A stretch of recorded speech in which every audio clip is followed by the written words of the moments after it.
I'm a person aka experience rufu kakawanda. Ndakafa kakawanda, ndikamuka kakawanda. We thank God for that grace.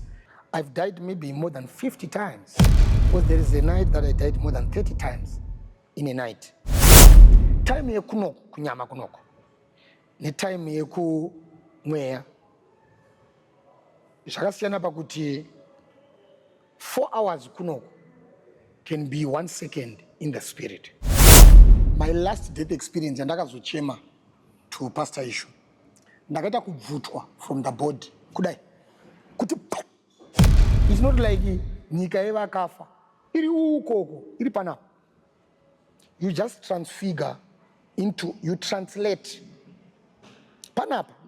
Nyika yevakafa iri panapa. Yokafa iwewe, ukanzwafa iwewe.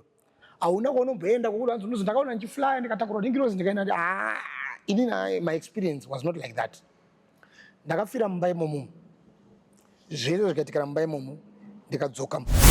Kana uchisvika pane vanhu vari kudya chikafu chakapirwa kumudzimu according to the Bible idya, but kana zvichiaffecta perspective yevanhu vakakukomberedza usadye, kwete nekuti chitadzwa but nekuda kwevanhu vakakukomberedza.